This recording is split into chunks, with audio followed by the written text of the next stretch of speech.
Welcome to the Circular Machine Knitting Channel. I'm your host, Kim Thompson-Pinder, the Knitting Machine Maverick. And today, if you love granny squares and have wondered how you can do it on your circular knitting machine, well, today's pattern is for you. This is called the granny square blanket, and it's one granny square for the whole blanket. This is made on the Addi 22. You can also use your Sentro 22 for this. It's a double thickness tube blanket, and it is lots of fun to make, and if you want a little bit of challenge, it will challenge your skills as well. Looking forward to doing this with you. Let's get started. Here's what you need to complete the project. You're going to, I use the Pound of Love. I find it is one of the best yarns to use on the machines. I've used it on both my Sentro when I had them, and definitely on my Addi machine. Great yarn. And I found it's one of the most economical yarns to use, especially for your bigger projects. If you get it at Michael's, a lot of times you also get like the 20 to 50% off coupons on this. So when you look at the price per yardage or meterage, it's cheaper than most other ones I have found so far.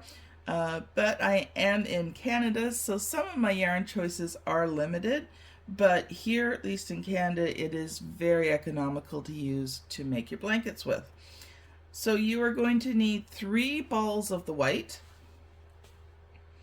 You're going to need 1 ball of the thistle, and I highly recommend that you get a yarn winder and you pre-wind the yarn, especially when you're doing these big blanket projects, you know, where you're going to be cranking and you need to get this done quickly.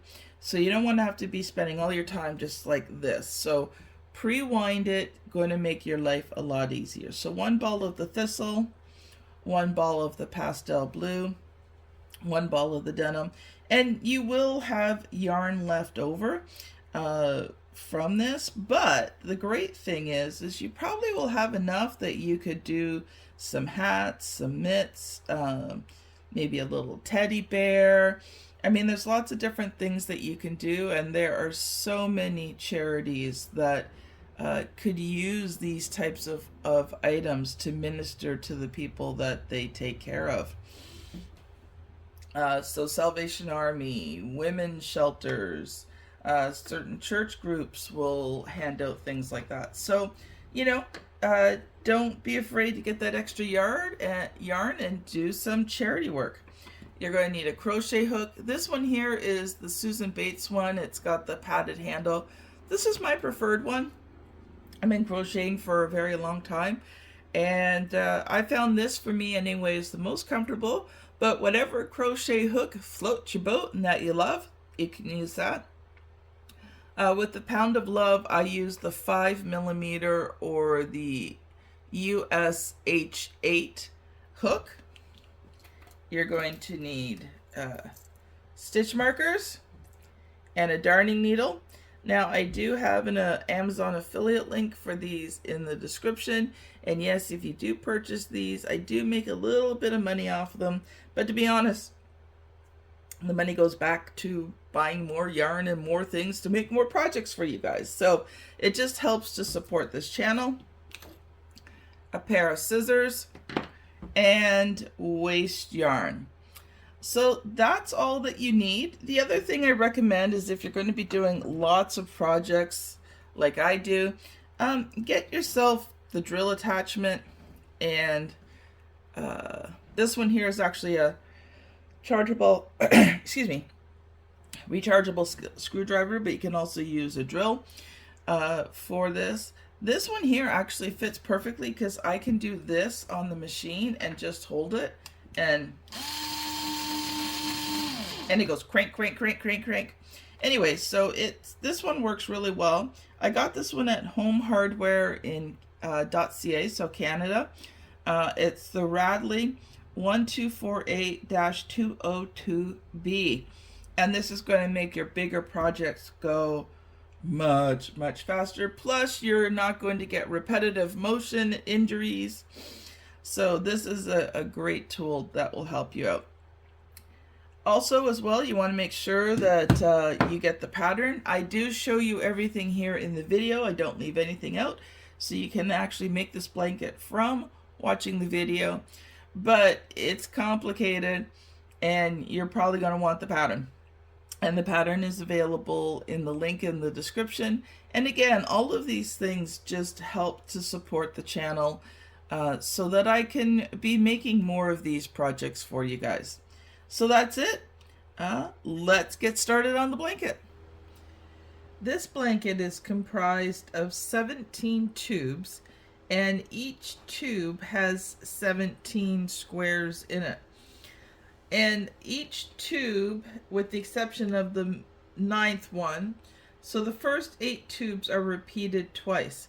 So I'm going to show you the 9 tubes and which ones that you need to repeat. So tube number 1 and tube number 17 are exactly the same. And it starts out with, every tube starts out with waste yarn on each end. And for this first tube and the 17th tube, you're going to do 16 rows of white. Then you're going to do 15 rows of thistle, 15 rows of white, and you're going to alternate back and forth until you hit row number 257, excuse me, ending on a white. So let's get started here with tube number 1, and we're just going to start with our waste yarn. And if you've never cast it on before, and this is new to you, then you want to make sure that you go check my Addi beginners tutorial.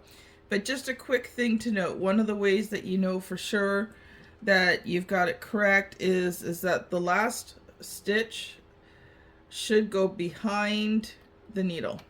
So that's just a quick way to tell that, at least for the most part, you're on the right track. And you're just going to pop out your waste rows, usually on these smaller ones.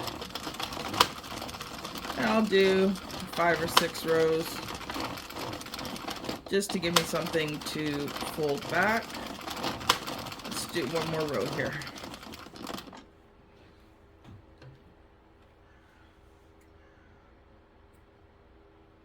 Alright, so we do 16 stitches on the first and last square. So square 1 and square 17, because you need an extra stitch, an extra row of stitching to close the tube closed, to sew the tube closed, so that all of the squares are the same, look the same. So we're going to start out. We're going to load our machine. For this first tube here, I'm going to go through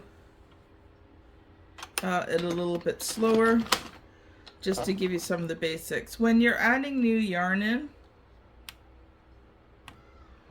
you always want to hold it the first few stitches, because this piece of yarn, if you don't hold it, it can drop back in and not get caught by this needle. And then what happens is the next stitch that comes along in your regular work, it can drop as well. So it just makes for a real mess in your work right at the very beginning. So you've got the white yarn on, just a single tie. And I'm going to be using my screwdriver attachment for this. And I'm going to crank out 16 rows here. And then we will change it over to the thistle. Be right back. Oh, one other thing. Switch your row counter over. All right, be back at row 16. Okay. You're going to cut your white off. You're done row 16 there. Just grab the thistle. It fell down. Usually I keep it on my lap, so I can just easily trade back and forth, but it fell down. So that's a little hint. If you're working back and forth, I have the yarn, the rolled yarn balls in a bowl on the floor, and then I just have them up and over each leg so that I can easily change them out, saving me a lot of time. I'm all about the efficiency in getting these blankets done. So again, just tie it off.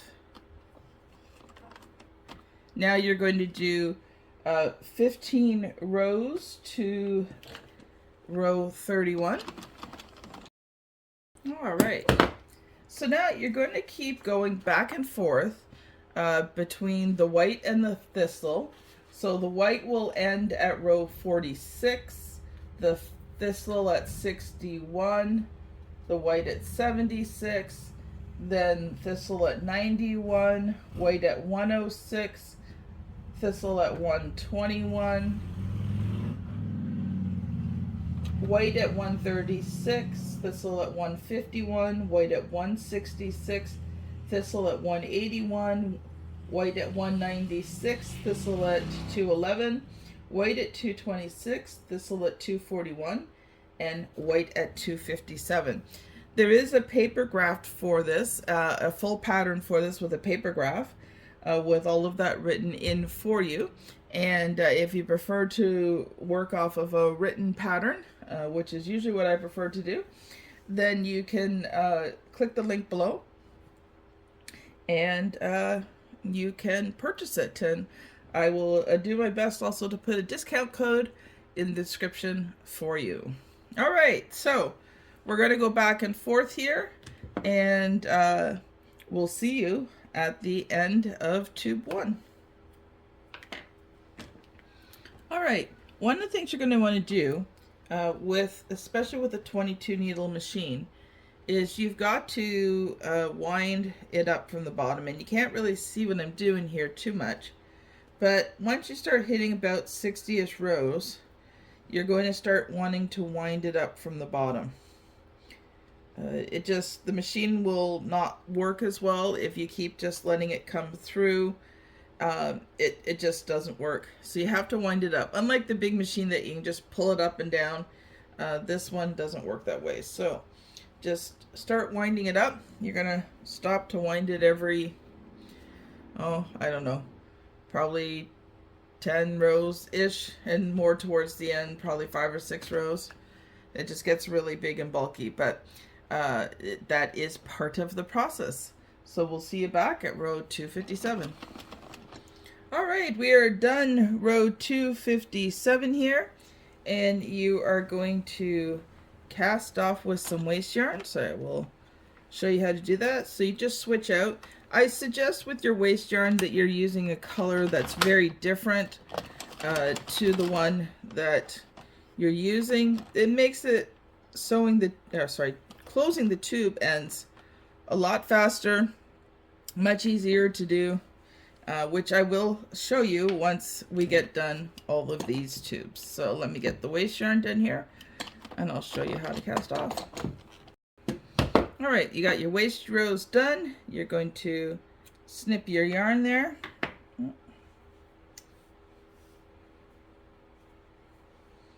Then all you're going to do is bring the yarn to the inside, and you're going to go through twice. Second time through should release it. Every once in a while it will catch on a needle and you might have to go back and take it off.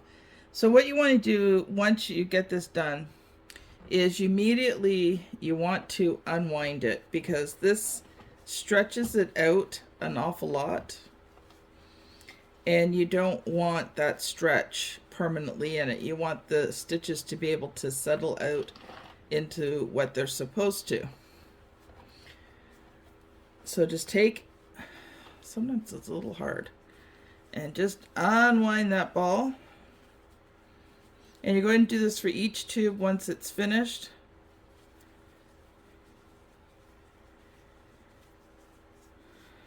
All right, then just give it a gentle stretch, so vertically, so you know, from sort of top to bottom, just give it a nice Gentle stretch, straighten it out a bit as you go along.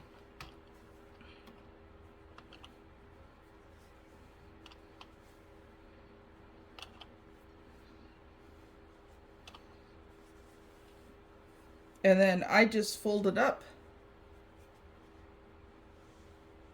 making sure that it's all nice and straight to each other. And then I just put it in a pile, and I put it in a pile specifically as I do them so that I know which rows they are. And then once we're done all these tubes, I'll come back and show you how to close them.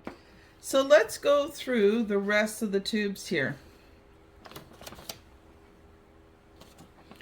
All right, so tube number 2 and 16.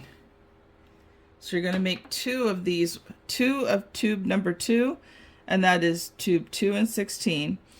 So you're going to do 16 thistle, 15 white to row 31, 15 denim to row 46, 15 white to row 61, 15 denim to row 76, 15 white to row 91, 15 denim to row 106, 15 white to row 101, 15 denim to row 136, 15 white to row 151, 15 denim to row 166, 15 white to row 181, 15 denim to row 196, 15 white to row 211, 15 denim to row 226, 15 white to row 241, and then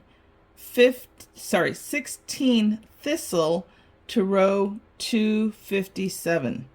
That is tube 2 and 16. Now tube 3 and 15. Yeah, 3 and 15. You're going to do 16 rows of white, 15 rows of denim to row 31, 15 rows of white to row 46, 15 rows of pastel blue to row 61. Then you are going to do, oh man, I didn't figure this out. 135 rows. Yeah, 135 rows of white to row 196. Then you're going to do 15 rows of pastel blue to row 211. 15 rows of white to row 226. 15 rows of denim blue to row 241, and then 16 rows of white to 257. Tube number 4 and tube number 4 and 14.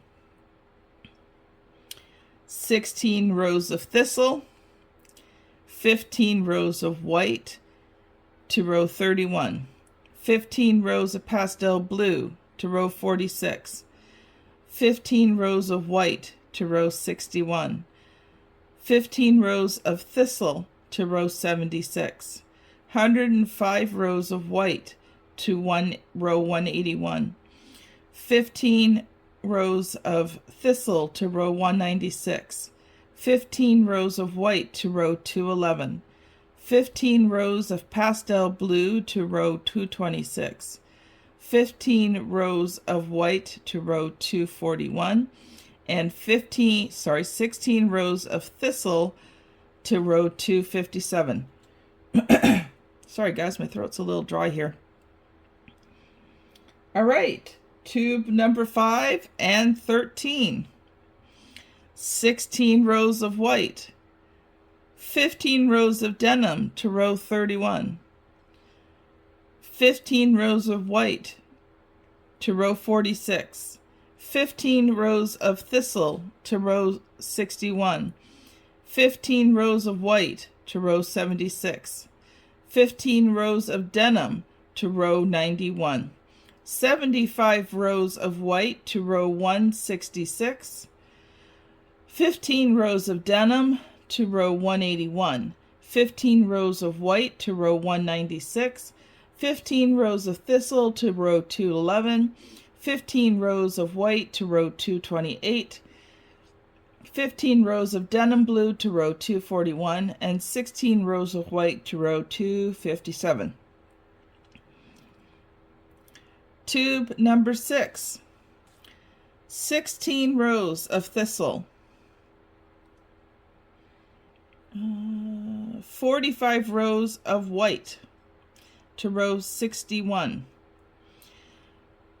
15 rows of denim to row 76, 15 rows of white to row 91, 15 rows of pastel to row 106, 45 rows of white to row 151, 15 rows of pastel to row 166, 15 rows of white to row 181, 15 rows of denim blue to row 196, 45 rows of white to row 241, and 16 rows of thistle to row 257. Tube number 7, 16 rows of white, 15 rows of denim blue to row 31, 45 rows of white to row 76, 15 rows of pastel blue to row 91, 15 rows of white to row 106, 15 rows of thistle to row 121, 15 rows of white to row 136, 15 rows of thistle to row 151, 15 rows of white to row 166, 15 rows of pastel blue to 181, 45 rows of white to row 226, 15 rows of denim to row 241, and 16 rows of white to 257. Sorry, so that would be tube 6 and 12. I forgot to say that. And 7 and 11. I'll go through it again at the end just to make sure I've got them all. All right, tube number 8 and 10. 16 thistle, 75 rows of white to row 191, 15 rows of thistle to row 106, 15 rows of white to 121, 15 rows of denim to row 136, 15 rows of white to 151, 15 rows of thistle to 166, 75 rows of white to row 241, and then 16 rows of thistle to 257.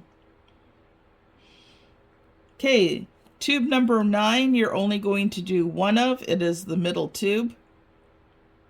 You're going to do 16 rows of white, 31 rows of, 16 rows of white, 15 rows of denim to row 31, 75 rows of white to row 106, 45 rows of denim to row 151, 75 rows of white to row 226, 15 rows of denim to row 241, and 16 rows of white to 257.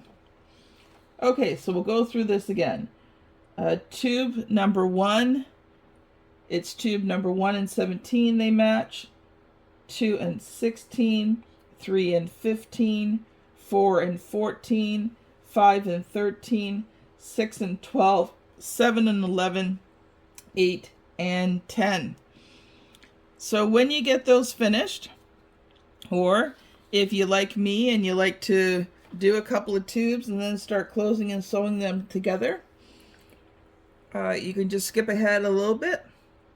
to where I show you how to close the tubes. Yay! We're on our way. If you're enjoying this video so far, don't forget to like and subscribe and share. Support this new channel and help me get the word out there. Thanks so much. For this part here, for closing the tubes, you're going to need scissors, some stitch markers, you might need a darning needle, and you're definitely going to need a crochet hook. So one of the first things you're going to want to do is, after pulling this all to the right side, you've now got to pull it through to the wrong side so that you can tie off all of the ends so that your work does not come apart. I know, it seems counterintuitive, but and there's probably a way of winding it so that it actually winds the other way so you don't have to do this again, but I haven't figured that out yet, so here we go. We just do this the fun way. And I'm sure there's probably a quicker way too to do this, but there you go. So if you know a quicker way to pull the tubes through, I'd love to hear so in the comments.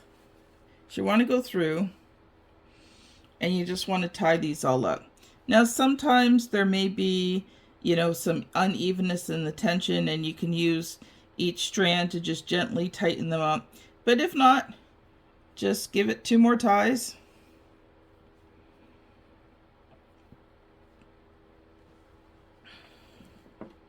I just give it a snippet about 1 inch.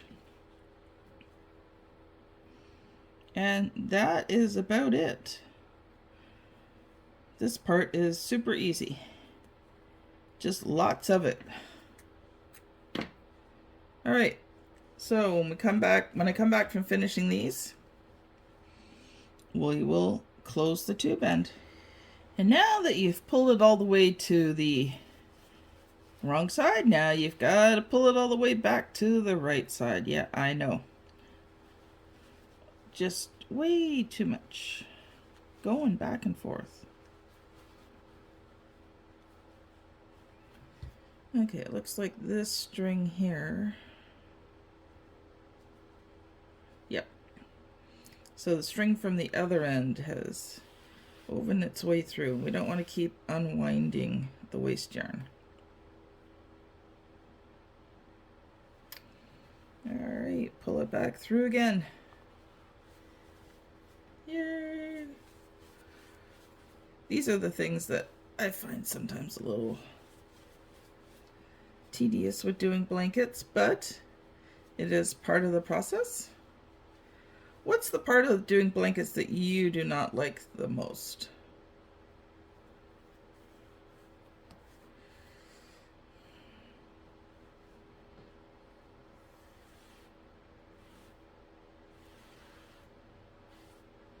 Okay, there we go.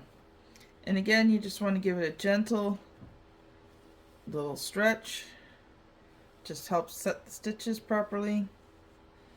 It also narrows out the big ends. Okay, I believe this is the side I want to work on. Let me just see here. Nope, the other side. All right, so there's a specific reason why I want to do this side, because each side is different, and how you close them and how you take the yarn waste end off is a little bit different for each end. This is the more difficult end to do. So you're going to want to put your stitch holder in on your, what I consider the first stitch, and then this last stitch here, and you can tell where the last stitch is. Grab my pen needle here, because the waste yarn comes through that stitch. So that's the one that you want to put it on. Then you are going to count to stitch 13, so 1 past the middle stitch. 22, 11, 12, stitch 12. 1, 2, 3, 4, 5, 6, 7, 8, 9, 10, 11, 12.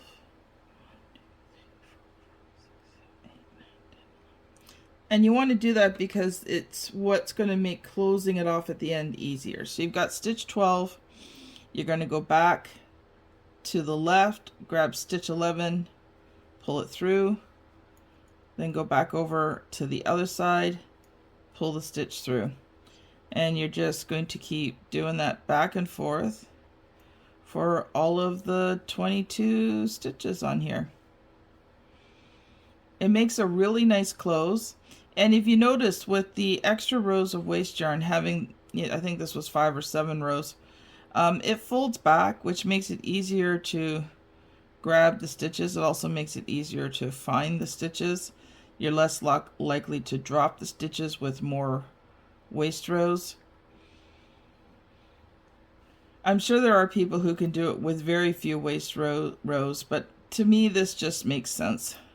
So yes, it's a few more rows, it's a few more unraveling, but this saves me so much time than trying to fiddle with this and figure out where the stitches are. You can see I'm doing this fairly quickly, going back and forth. Now as you get towards the end,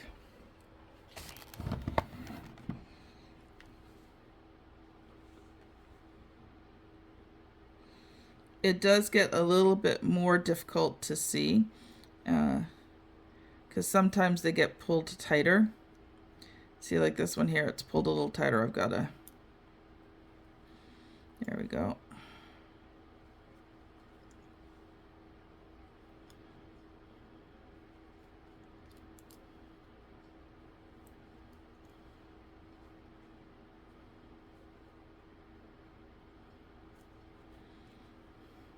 All right, so you got down here. This one here is generally the one that gets missed because it kind of gets lost in there. So make sure you grab that one so that you're always going back and forth. So if you've got 2 on one side left, you know that you've done something. Take the other stitch marker out, in, pull it through, yarn over, pull it through, cinch it close. And as you can see, you've got a really nice, beautiful zigzag. Now, here's where it gets a little interesting. So this one here, you can't just pull and release. So you have to take, and this is sometimes where I use the darning needle, take this top one out where the waste yarn is, just pull it through. And then that stitch there, you want to grab that stitch, and then the top row of yarn you want to take and you want to pull it. If you're looking down on it, I'm pulling it from the left hand side. And you're just going to pull it out, and now just unravels beautifully. Now sometimes it takes a bit to pull it out and it could roll back on you. Just keep rolling it up and keep pulling. You see, and you should be able to just do that. Yay! All right, so for the other side of the tube, which is much easier to do, I'm just going to show you where to put the stitch markers. I do have a more extensive tutorial on my Addi beginner tutorial playlist. So again, that first stitch, and then the last stitch is easier to tell because the waste yarn comes right through it. So you're just going to put there, and then you're just going to do the exact same thing again, 12th all the way across, cinch it close. But this time it's just going to be really easy. You just start pulling on the yarn and it will unravel itself. So I'm going to come back when I've got some more rows done, and I will show you how to sew these tubes together into a granny square blanket. Now we're going to sew, or actually crochet, the tubes together, and we're going to be using a slip stitch seam, which really works well, and I'll show it to you after we've gotten it done, because on the back hand it's very elegant, it looks good. You can actually have the blanket either way. Sometimes some of the other joining methods leave the back not as nice looking. I have found this is quick, this is easy to do, and I I like the way it looks. So you're going to need stitch holders, scissors, and a crochet hook. And you are going to need some yarn. So this is one of my balls here. So the first thing you want to do is you want to match them up properly. All right, so let's take a look here. This one's the first row, and probably the easiest way to do this, I'm going to give you a way to do it without having the chart, but the easiest way to do it is to have the chart to reference, to make sure that you've got the right tubes. So I highly recommend that you organize the tubes so you've got them numbered properly. But second, it also gives you connection points. But if you don't have that, you're going to want to put a stitch marker every 15 stitches along, and that will help you keep, well, every section. Some of them are 15 and some of them are 14. It just depends how they got joined. So you just want to match the sections together. I highly recommend that you do it, yeah, you can see, with the two ends. Either these two ends without the yarn, or these two ends with the yarn. So we've got row number 1, row number 2. Okay. So I always put a stitch marker. Oh, they're all together like a barrel of monkeys. Put a stitch marker through just the end knot here on each one. Usually it's pretty easy to do.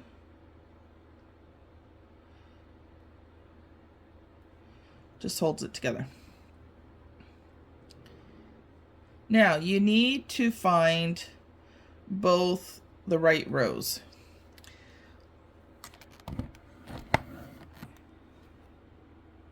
Okay. So here, when I'm looking down on this, so I'm holding this with my left hand, I'm looking down on it, you want to find the row with the V to the right. And you probably could do it the other way, but I have found this is the best connection point, and you want that straight line down. So if you can see here, this row here has the V's to the left. So you've either got to go to this one, you got to roll it towards you, or you got to roll it away. Now, kind of looking at this, I think I'm going to roll it away, because it seems to be that's where, if you kind of look as you follow along, you'll see that generally tends to be the top row. So we're going to just roll it a little bit. So you've got that row. And you want to make sure, if you want a really nice looking professional blanket, you've got to do the same row all the way down. Now, if you watch this one, over time, it starts to roll. And that's normal. And so one of the reasons why we put the stitch markers in is because it's easy when you're working on this to start not going with the roll, but actually trying to keep it on whatever's on top. Well, that's not always a straight row. So you want to put the stitch markers in so that you have a very straight row when you sew it together, and it looks amazing when it's done. So yeah, you got to take a few extra minutes here and just roll this up and make sure it's the exact same row all the way down, matching each section.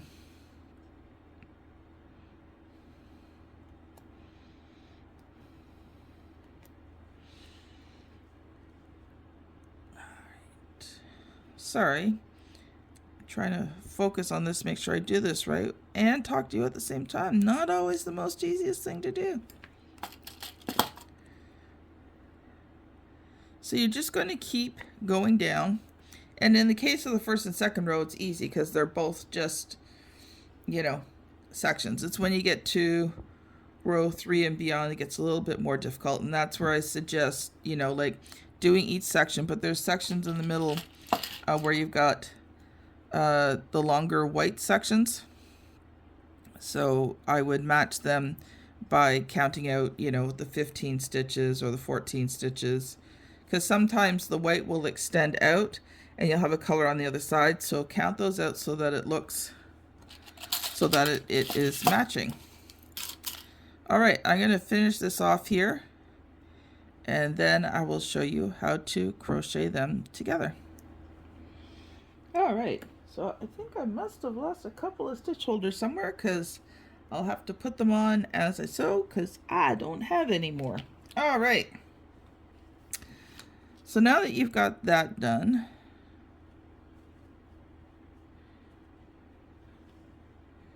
and again, sometimes you've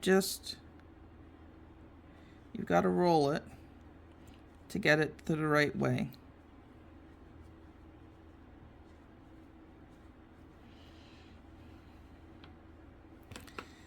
Okay, so normally the first thing I do is just kind of get sometimes that first stitch is really hard to get into. All right, so you're going to put the hook through on the 2 inner stitches. So see the inner, and then what you're going to do, if you've never crocheted before, it's going to feel a little awkward, but you're going to put the yarn over your baby finger, under your 2 middle, and then over your second finger. And the first stitch is always a little awkward, so you're going to hold it with your thumb and your third finger. You're using your second finger for tension. You're just going to grab the yarn, so it's called yarn over. You're going to bring it through and bring it through again, just to knot it down a little bit. Then you're going to go into the second stitch, and again, these first couple stitches on this white one are a little tight. And you're going to go into, so you can see the 2 middle ones. You're going to twist your crochet hook, yarn over, and just bring it through the 3 on the hoop. So that's a slip stitch, is when you bring your loops up, and then you're just going to pull the yarn all the way through them. And all you're going to do is just go all the way across. And every few stitches I tighten it up just a little bit, because sometimes it can get a little bit loose with a slip stitch. And you're just going to do this all the way across. Now you may find when you hit the end of a section that one may have more stitches than the other, and again, it's just how the joining rows go. So when you're getting close, so let's count this side: 1, 2, 3, 4, 5, 6. This side has 1, 2, 3, 4, 5, 6, 7, 8. I'm not sure why, but anyway, because when I do them, they're all the same row count. But what you're going to do to rectify this so that these join up together is whatever side has the extra ones, just go in. You're going to take 2, pull it through,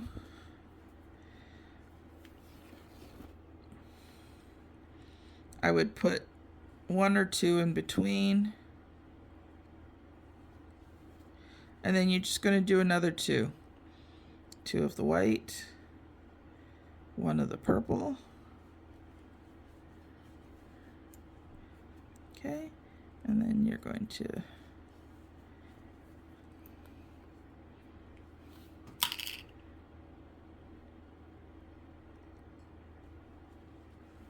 all right, and now it is perfectly lined up. So you're going to continue doing this all the way across, and then when we get to the end, I will show you how to tie it off. All right, we are down to the last 3 stitches here. So we'll get these guys done. 1, 2,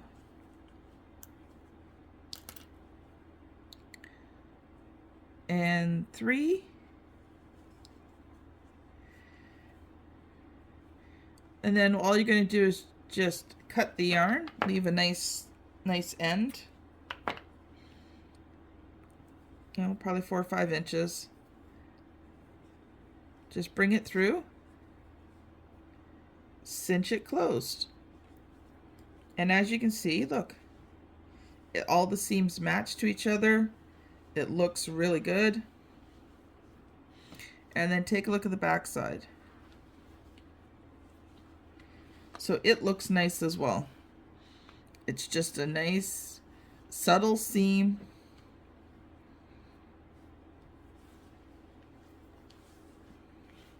And there you go. So when you are sewing on the next panel, let me just grab a panel here just so I can show you. It's not necessarily the third one, but I'll just grab one.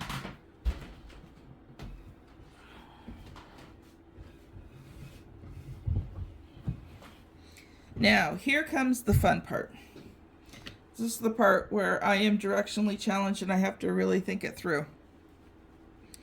So you've got tube 1, tube 2. Now you've got to attach tube 3. Now this is not tube 3. I just grabbed one of the tubes I had. So when you're figuring out how to put these tubes together on which side it goes, kind of just, if you do this, you know the seam's going to be along here. So if you open this up like this, the seam's going to be on this side. So if you look over here, because this is where you're going to see the seam, you can see this is the front side. So if you do it this way, the seam's going to be on the front side. Whereas if you do it this way, the seam will be on the back side when you open it out.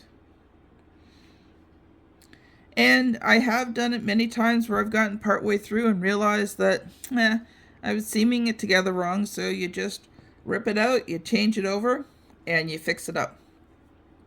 Alright, so once you get all those sewn together, the last thing you need to do is just weave in the ends. And so let me just grab one other thing quickly and I'll show you how to weave in the ends. Alright, so the kind of different ends that you're going to weave in. Oops, don't want to knock over all my stitch holders there. And I need to grab my needle. Yeah.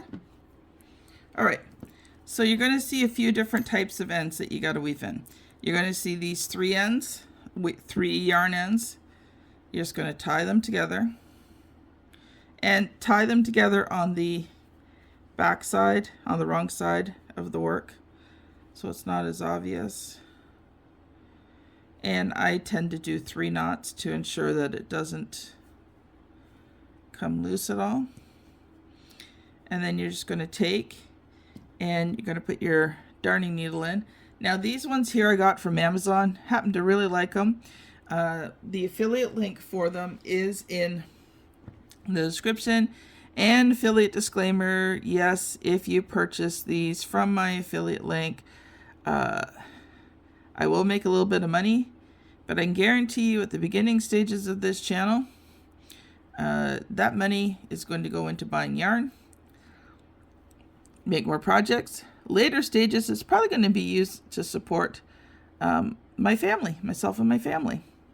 So just weed it through, and when you weed it through, you want to make sure that you go down in between the two.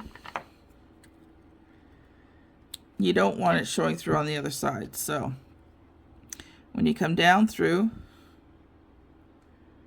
just make sure you're just grabbing this top layer here. And you can tell that by looking through on the other side. See, you can't see the needle at all.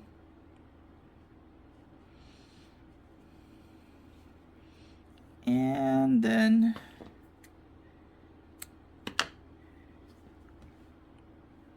I'm going to feed these through too.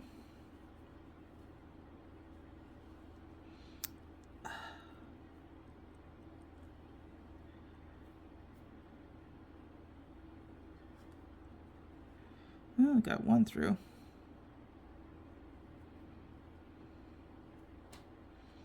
And two.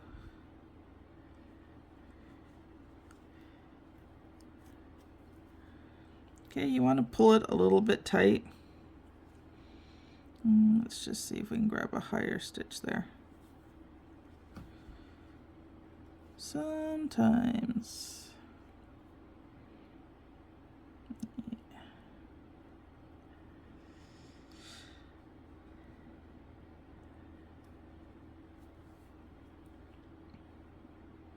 Okay, let's try this again.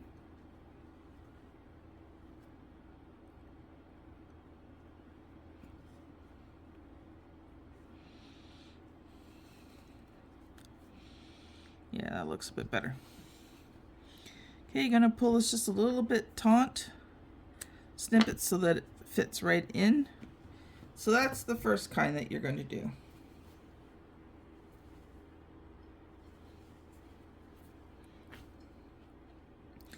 The second kind is when you're at the end of your blanket. Now this is just a single tube, but let's say at the end of the blanket you've got one of these. So you're just going to do the same thing. You're just going to put your needle through. You're going to weave this one down, pull it taut, snip it off. That was my crochet hook hitting the floor. All right, now let me just find the one here I'm looking for.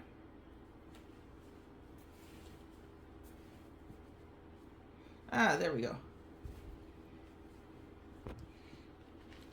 Okay, you're going to have one where you have a single one on the inside, so in the middle of the blanket. And sometimes here, this part here is can be loose. So you want to just kind of join it together. So you just bring it through, a loop on each side, join them together, and you're just going to come up through, make a knot. I usually will make a second knot.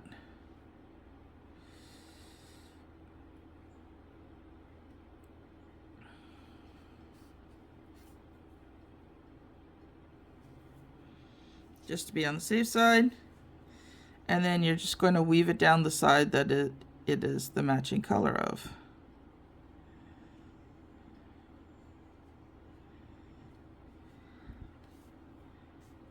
So there you go. Snip it off.